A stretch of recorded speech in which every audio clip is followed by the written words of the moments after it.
that R.W. Tysinger and Diane in the Mine has hens, heavy pound, wheat per bushel was $1.05.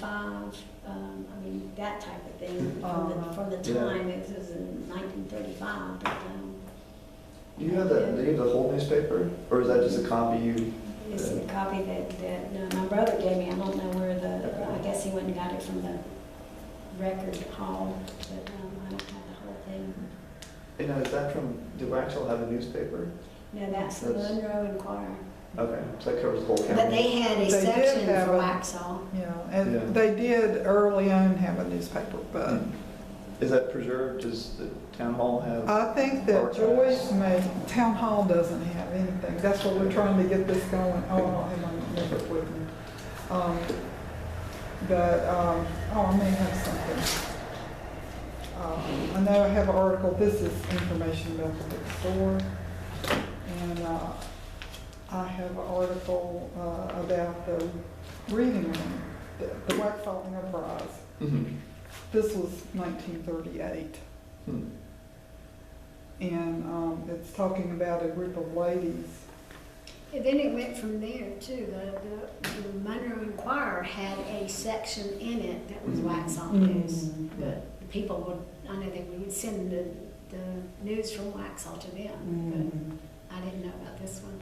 Yeah, I didn't know. Well, like I said, it's 38, so I'm sure it was long gone by the 50s. But it's talking about a group of citizens that started a little reading area in one of the stores in town, and it was called the Reading Room, which is what we named our used bookstore. Oh, yeah. That's where it came from. That's why I got this article out of there. But that was the beginnings of the library for Waxhaw. Okay. We had our own library before Union County, before it was incorporated into the Union County Okay. library. Where was the original library? I think it was in the actual women's club, which is across the street, where,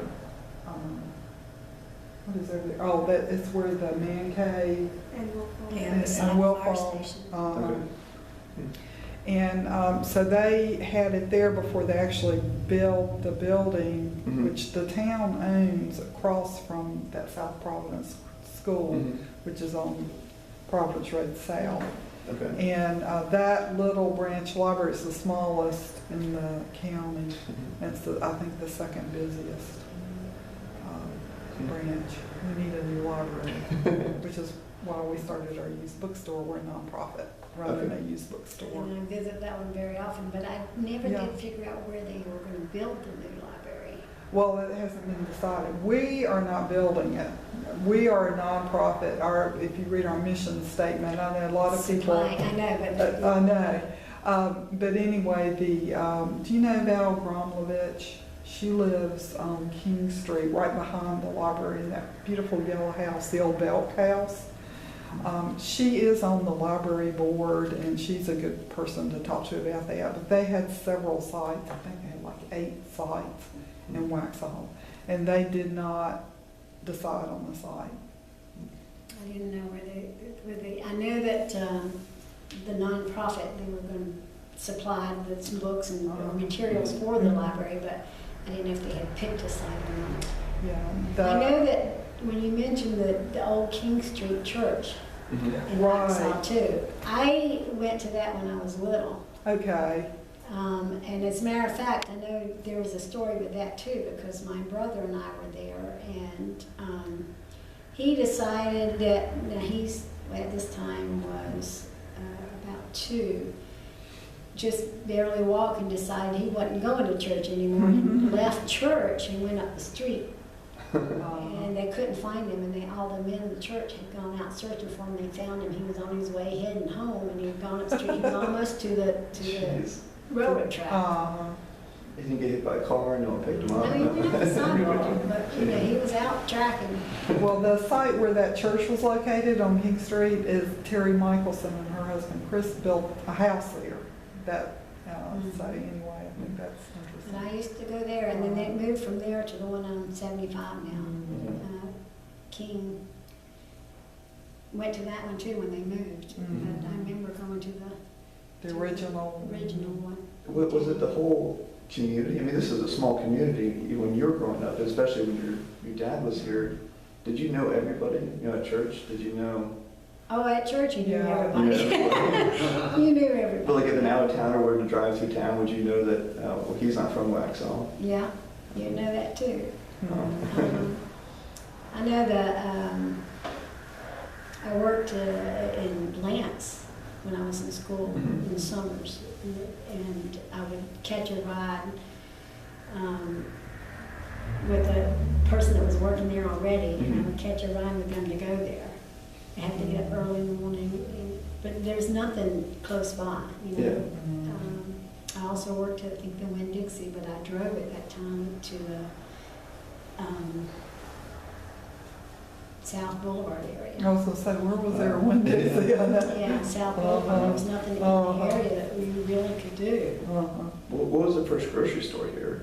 Or I guess chain grocery store, not mom and pop, but Food Line. Food Line's And the that first was one. in maybe the early 90s. Oh, to the Like- 90s. Yeah. Oh, yeah. Where would you go without Food Line? You just go. Went to Monroe. Oh, for I sure. worked in Charlotte, so I actually would stop in Matthews on my way home and buy Yeah. groceries because my child was in daycare in Matthews, Mhm. because that's where we lived before we moved out here. Mhm. So I would just go that way. See, I was an RN, and I lived here, I would drive to Charlotte every day. That's I live with Max, who's a planner. We live up in really almost downtown Charlotte, and he just takes Providence Road. That's a long commute. Mhm. It's a long drive. I guess there were a lot less stoplights back then, though. There was. The first traffic light when I moved here in the 80s was at I think at McKee Road, maybe, Yeah, or the one- Highway 51 Mm-hmm. in Providence. I mean, you went a long way. Jeez. Yeah, the one at Ray Road wasn't there. The No. one, these two in Waxhaw weren't here. Plus, it was just 2 lanes all the way up to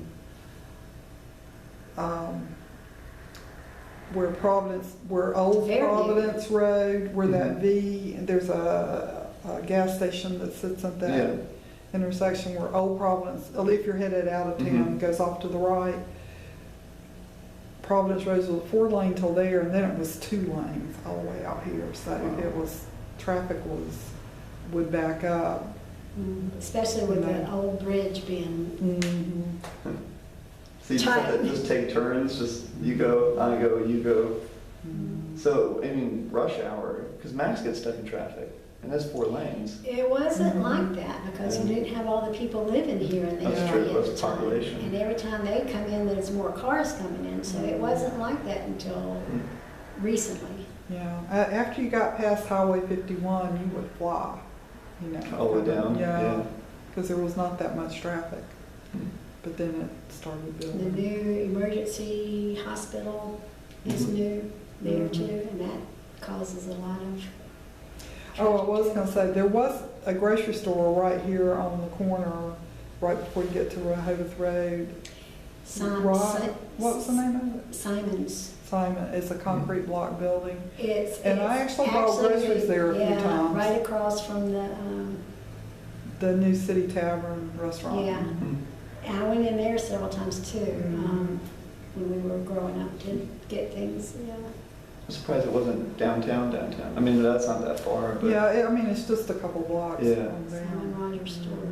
Mhm. And then too, I remember, before the restaurant was built, it was a general store. Right. And I'd go in there and they'd have the big barrels of like nuts and bolts and stuff, and the old heater you could sit next to and get warm and stuff. But the general store was there before, and it had a few things, but not many groceries.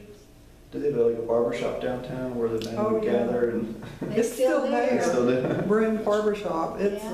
That's the one yeah. across. Mhm. Yeah, right across this road here. How was that? Oh, it's a very popular place too, and it's not just men. I get my Yeah. hair cut there too. Yeah, but yeah. That's been around for. Yeah, I'll have to ask Kathy Matthews sometime how old it is. I'm sure she can tell me. But she worked, Wade Broom was still owned it when we moved here in the 80s, and my Kathy Matthews, who's a friend of mine, was the first woman barber in there, and She's the one who cuts mine. and so when he passed away, they ended up buying the business. Is that the longest running business in Waxhaw then? Very possibly. I'm trying to Still think. running. I mean, continuously, yeah. Yeah, Would be a source. and it's still Yeah. called That's Broom. good. I think it's still called Broom's, or just Barbershop, but Broom's Yeah. Barbershop. I think she says that when she answers the phone, Well, I think or she might just say Barbershop. that's all the questions I had.